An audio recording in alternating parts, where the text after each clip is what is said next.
नमस्कार, मी केदार घाटगे. बी न्यूजच्या ग्रामीण वार्तापत्रामध्ये आपलं स्वागत. पाहूयात आठवडाभरातील काही घडामोडी. प्रधानमंत्री घरकुल योजनेतून भुदरगड तालुक्यात 1204 घरं मंजूर झाली, पण त्यापैकी 217 लाभार्थ्यांनी शासनाचं अनुदान घेतलं पण प्रत्यक्षात घरं बांधलेली नाहीत. अशा पद्धतीनं शासनाची फसवणूक केल्याच्या कारणावरून त्या 217 जणांवर कारवाईचा बडगा उगारला जाणार आहे. 2011 साली केंद्र शासनानं सामाजिक, आर्थिक आणि जातीनिहाय जनगणना केली. त्यानुसार भुदरगड तालुक्यात पंतप्रधान आवास योजनेअंतर्गत घरकुलासाठी यादी बनवण्यात आली आहे. त्यातून भुदरगड तालुक्यात 1204 घरं बांधण्याला मंजुरी मिळाली. त्यापैकी 1139 घरं पूर्ण झाली. ब यादीत समावेश नसलेल्या लाभार्थ्यांसाठी ड यादी बनवण्यात आली. त्या यादीतील 468 लाभार्थ्यांना मंजुरी मिळाली. त्यापैकी 119 घरं पूर्ण झाली. पण अजूनही ब आणि ड यादीतील सुमारे 414 घरं अपूर्ण असून त्यापैकी 217 लाभार्थ्यांनी घरं बांधण्यास सुरुवातच केलेली नाही. वास्तविक घर मंजूर झाल्यापासून 1 वर्षाच्या आत घराचं बांधकाम पूर्ण व्हावं असा शासनाचा नियम आहे. मात्र भुदरगड तालुक्यातील 217 लाभार्थ्यांनी घरं बांधण्यास सुरुवात केली नसल्यानं त्यासाठी आलेला शासनाचा कोट्यावधी रुपयांचा निधी बँकेत पडून आहे. त्यामुळे अशा लाभार्थ्यांवर कारवाईचा बडगा उगारला जाईल, अशी माहिती विस्तार अधिकारी अमोल दबडे यांनी दिली.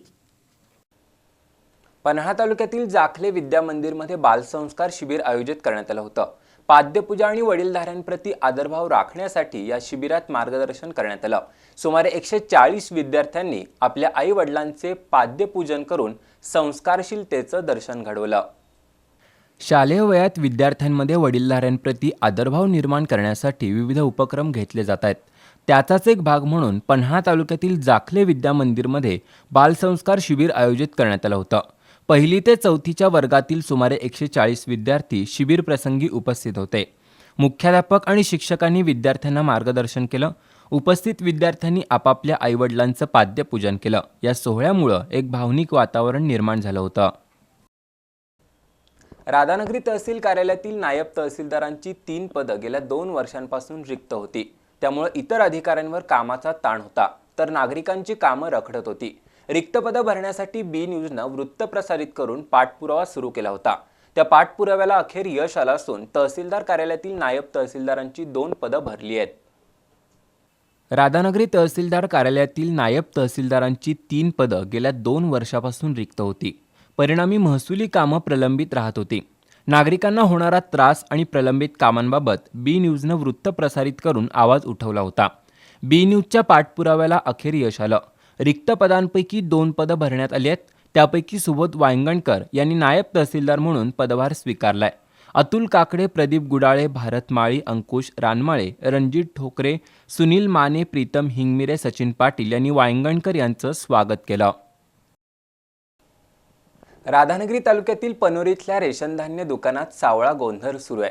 3 महिन्यातून एक वेळ आणि तेही एकाच महिन्याचं धान्य दिलं जात असल्याचं रेशन कार्ड धारकांचं म्हणणं आहे. या धान्य दुकानदाराविरोधात दिलेल्या तक्रारींची वरिष्ठ अधिकाऱ्यांनी दखल घेतलेली नाही.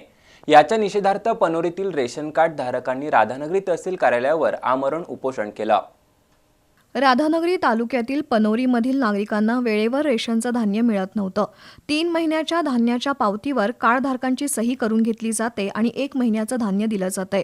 वर्षभरात कधीही वेळेवर धान्य पुरवठा झाला नाही. त्यामुळे संतप्त ग्रामस्थांनी मंगळवारी तहसील कार्यालयासमोर उपोषण सुरू केलंय. त्यावेळी महिलांनी जोरदार घोषणा देत रेशन व्यवस्थेतील अनागोंदी कारभाराचा निषेध केला. माजी सरपंच विलास पाटील यांनी तीव्र प्रतिक्रिया देत रेशन धान्य दुकानदारावर कारवाई होण्यासाठी उपोषण सुरू केल्याचं सांगितलं. तहसीलदारांनी या आंदोलनाची दखल घेतली नाही तर 1 एप्रिल रोजी जिल्हाधिकारी कार्यालयासमोर आत्मदहन करण्याचा इशारा ग्रामस्थांनी दिलाय. त्यानंतर पुरवठा अधिकारी जयवंत पवार यांनी या प्रकाराची दखल घेतली. या रेशन धान्य दुकानदाराची तपासणी केल्यावर काही त्रुटी दिसून आल्याचं त्यांनी मान्य केलंय. तर तहसीलदार मीना निंबाळकर यांनी बुधवारपासून काळंबवाडी इथल्या दुकानातून धान्य वितरण करण्याचं लेखी आश्वासन दिल्यानंतर उपोषण मागे घेण्यात आलं. उपोषणात सरपंच तुकाराम परीट, संजय कांबळे, विश्वास चौगुले, शशिकांत कांबळे यांच्यासह ग्रामस्थ सहभागी झाले होते. काँग्रेस नेते राहुल गांधी यांची खासदारकी रद्द करणं हे भाजपनं रचलेलं राजकीय षडयंत्र आहे, असा आरोप माजी आमदार संजय बाबा घाटगे यांनी केला. राहुल गांधी यांची खासदारकी रद्द केल्याच्या निषेधार्थ महाविकास आघाडीच्या वतीनं कागल तालुक्यातील केनोडे फाटा इथं निदर्शनं करण्यात आली। त्यावेळी संजय बाबा घाटगे बोलत होते। काँग्रेस नेते राहुल गांधी यांची खासदारकी रद्द केल्याच्या निषेधार्थ महाविकास आघाडीच्या वतीनं कागल तालुक्यातील केनवडे फाटा इथं केंद्र सरकार विरोधात निदर्शनं करण्यात आली। केंद्रातील मोदी सरकार विरोधी पक्षातील नेत्यांच्या मागं केंद्रीय तपास यंत्रणांचा ससेमिरा लावतीये। पंतप्रधान नरेंद्र मोदी, राष्ट्रीय स्वयंसेवक संघ आणि भाजप विरोधात आवाज उठवणाऱ्यांना जाणीवपूर्वक त्रास दिला जातोय। उद्योगपती अदानी यांचे घोटाळे बाहेर पडल्यास केंद्रातील भाजप नेत्यांचं पितळ उघडं पडेल अशा भीतीपोटी केंद्र सरकारकडून विरोधकांचं राजकीय करिअर उद्ध्वस्त करण्याचं षडयंत्र भाजपनं रचलंय असा आरोप माजी आमदार संजय घाटगे यांनी केला। यावेळी मोदी सरकारविरोधात जोरदार घोषणा देण्यात आल्या। आंदोलनात गोकुळचे संचालक अमरीशसिंह घाटगे, धनराज घाटगे, दत्ता पाटील केनवडेकर, विश्वास दिंडोरले, ए.वाय. पाटील, काका सावडकर यांच्यासह महाविकास आघाडीचे कार्यकर्ते सहभागी झाले होते। वार्तापत्रामध्ये घेऊ एक छोटीशी विश्रांती।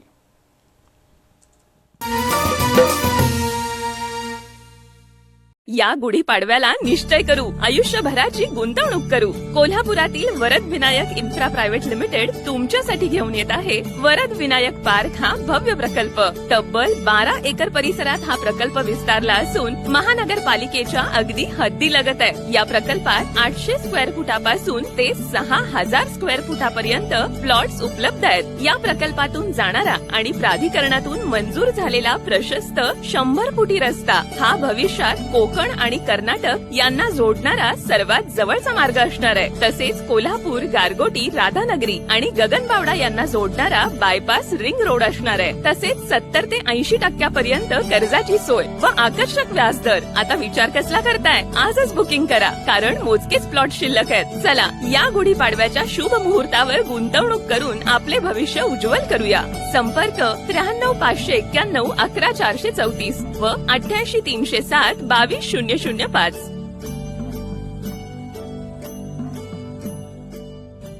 गुणवत्ता, दर्जा आणि विश्वास यांच्या त्रिवेणी संगमातून तयार होणारे वैशिष्ट्यपूर्ण कट अँड बेंड तंत्रज्ञानानं तयार होणारे 24 मीटर पर्यंतचे अखंड बार्स महालक्ष्मी TMT बार्स। भक्कमतेला, विश्वासाची मजबूतीला, युगायुगांची साथ सदा मिळते।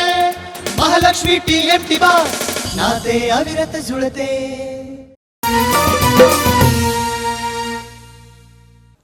वार्तापत्राच्या या भागात आपलं स्वागत।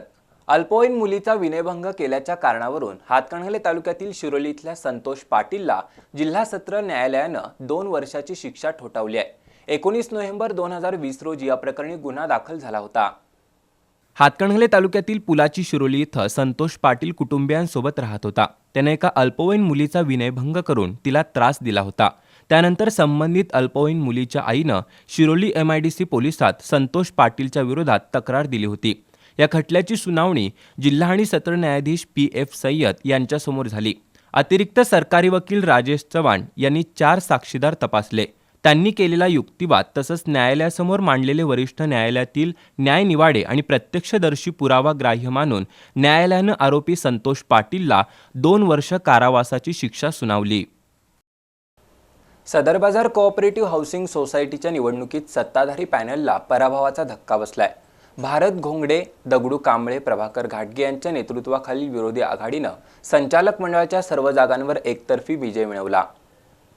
सदर बाजार कोऑपरेटिव्ह हाऊसिंग सोसायटीच्या संचालक मंडळाची निवडणूक नुकतीच पार पडली।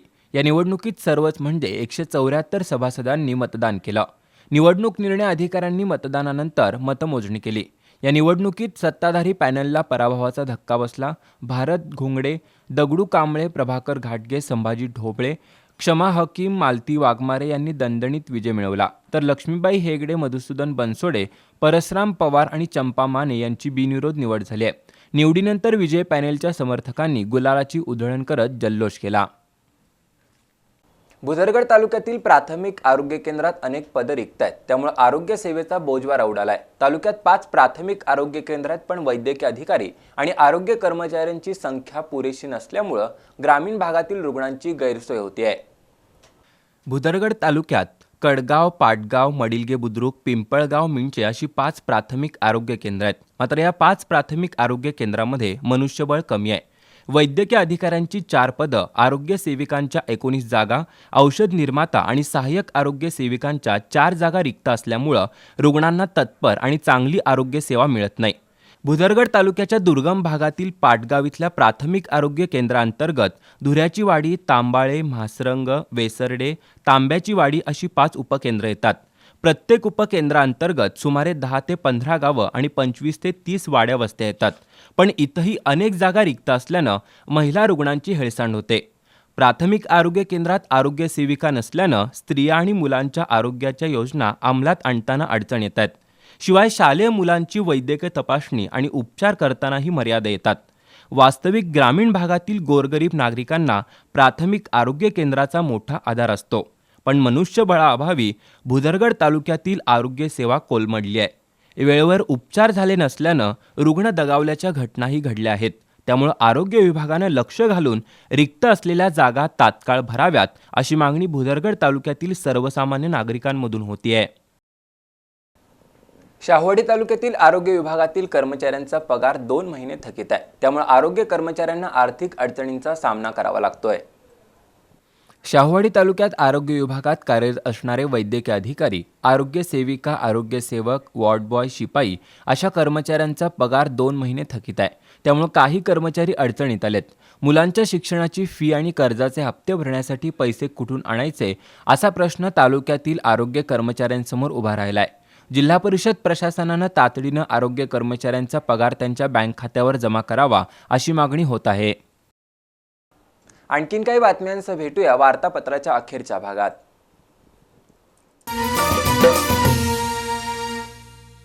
सर्दी खोकल्यापासून कॅन्सरसह आजार असो कोणताही, लहान मुलांपासून वृद्धांपर्यंत विना शस्त्रक्रिया होमिओपॅथिक पद्धतीनं उपचार करणारं विश्वासार्ह आणि रुग्णांच्या मनातलं रुग्णालय मातोश्री होमिओपॅथिक हॉस्पिटल. नामांकित पुरस्कारांनी सन्मानित डॉक्टर दत्तात्रय चोपडे पाटील आणि डॉक्टर सौ पूजा दत्तात्रय चोपडे पाटील यांच्याकडून आपुलकीचं मार्गदर्शन आणि योग्य उपचार. साईड इफेक्ट शिवाय रुग्णांना बरं करणारं मातोश्री हॉस्पिटल कोल्हापूर. वेबसाईट मातोश्रीहोमिओपॅथी.com.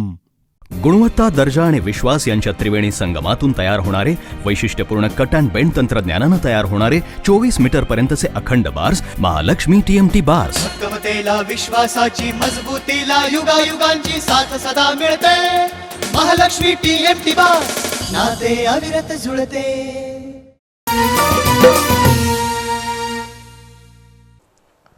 वार्तापत्राच्या अखेरच्या भागात आपलं स्वागत.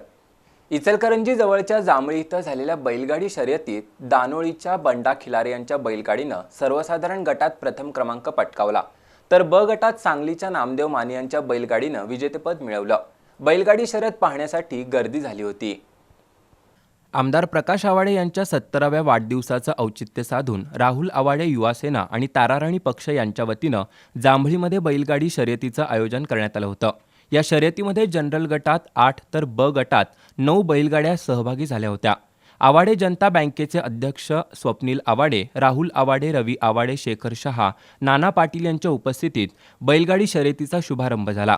चुरशीनं झालेल्या शर्यतीत जनरल गटात दानोळीच्या बंडा खिलारे यांच्या बैलगाडीनं प्रथम क्रमांक मिळवला, तर हसूरच्या महेंद्र बोंद्रे यांच्या बैलगाडीनं द्वितीय आणि वळिवडेच्या सनी मोरे यांच्या बैलगाडीनं तृतीय क्रमांक पटकावला.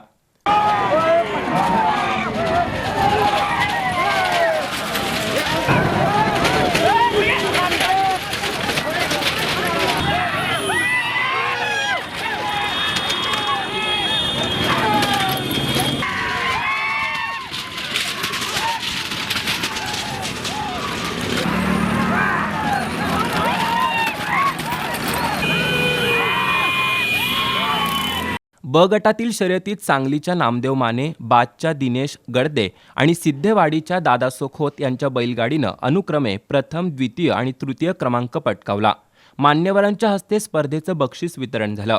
यावेळी मारुती चव्हाण, अजय पाटील, बंडू कोळी, कुलदीप पाटील, पवन यादव, उदय हसुरे, DC पाटील, बाबासाहेब पाटील यांच्यासह पंचक्रोशीतील शर्यत शौकीन मोठ्या संख्येनं उपस्थित होते. पन्हाळा तालुक्यातील पडळ इथल्या विहिरीत एक कोल्हा पडला होता. विलास राऊत या तरुणानं 25 फूट खोल विहिरीत उतरून या कोल्ह्याला बाहेर काढलं. सध्या उन्हाचा तडाखा वाढतोय. वन्य प्राण्यांना डोंगर भागात पिण्यासाठी पाणी मिळेनासं झालंय. त्यातच डोंगरावरील गवताला आग लावण्याचे प्रकार वाढले आहेत. त्यामुळे वन्य प्राणी नागरी वस्तीकडे येऊ लागलेत. पन्हाळा तालुक्यातील पडळ परिसरात असाच एक कोल्हा भटकंती करत आला होता. गावातील वेल्हाळ माळातील अभिजित वेल्हाळ यांच्या विहिरीत हा कोल्हा पडला. विहिरीतून बाहेर येण्यासाठी पायऱ्या नसल्यानं तो कोल्हा विहिरीत अडकून पडला. आपल्या विहिरीत कोल्हा पडल्याची माहिती वेल्हाळ यांनी विलास राऊत यांना दिली. कमरेला दोर बांधून राऊत विहिरीत उतरले. पाण्यात बुडणाऱ्या कोल्ह्याला बाहेर काढून जीवदान दिलं. या धाडसी कामाबद्दल विलास राऊत यांचं कौतुक होतंय. शाहूवाडी तालुक्यात पर्यटन वाढीसाठी मोठा वाव आहे. दळणवळणाच्या साधनांची सुविधा निर्माण करून तालुक्याचा पर्यटनदृष्ट्या विकास करू असं प्रतिपादन शिवसेनेचे तालुका प्रमुख विजयसिंह देसाई यांनी केलं. ढोकेवाडी ते चाळणवाडी दरम्यानच्या रस्त्याच्या शुभारंभ प्रसंगी ते बोलत होते. शाहूवाडी तालुक्यातील मानोली गावातील ढोकेवाडी ते चाळणवाडी दरम्यानच्या रस्त्याची दुरवस्था झाली आहे. पर्यटन विकास योजनेतून या रस्त्यासाठी 25 लाख रुपये मंजूर झालेत. या कामाचं उद्घाटन शिवसेनेचे विजयसिंह देसाई यांच्या हस्ते करण्यात आलं. याप्रसंगी माजी उपसरपंच सुरेश कोळापटे, ग्रामपंचायत सदस्य राजश्री बागम, पिंटू कांबळे, कृष्णा दळवी, संतोष बागम, दत्तात्रय ढोके, काशीनाथ ढोके, सदाशिव पाटील यांच्यासह ग्रामस्थ उपस्थित होते. शाहूवाडी तालुक्यातील शित्तूर वारुण इथल्या डोंगरात लागलेल्या आगीत किरण संभाजी पाटील या शेतकऱ्याची 7 एकरातील आंब्याची बाग जळून खाक झाली. आगीमुळे सुमारे 5 लाख रुपयांचं नुकसान झालंय. कधी अपघातामुळं तर कधी मानवी वृत्तीमुळं डोंगरांना आणि जंगलांना आग लागते. उन्हाळ्यात तर आग लागण्याचे प्रकार वाढतात आणि निसर्ग संपदेचं प्रचंड नुकसान होतं. मंगळवारी शाहूवाडी तालुक्यातील शित्तूर वारुण गावाजवळ असाच प्रकार घडला. इथल्या डोंगराला आग लागली. त्यामुळे जवळच्या किरण पाटील यांच्या आंब्याच्या बागेला आगीची झळ बसली. त्यातून बागेतील आंबे, फणस, काजू आणि चिकूची झाडं आगीच्या भक्ष्यस्थानी पडली. दुपारची वेळ असल्यानं आगीनं वेगानं रौद्ररूप धारण केलं. किरण पाटील आणि अन्य ग्रामस्थ आग विझवेपर्यंत बागेतील सुमारे 15 वर्षांची आंब्याची 300 झाडं, फणसाची 10 झाडं, नारळाची 4 आणि चिक्कू काजूची 2 झाडं पूर्णपणे होरपळली. शिवाय सायफन पद्धतीच्या पाईपलाईनचं साहित्यही जळून खाक झालंय. त्यामुळं किरण पाटील यांचं सुमारे 5 लाख रुपयांचं नुकसान झालंय. याबरोबरच हे वार्तापत्र इथंच संपलं. नमस्कार.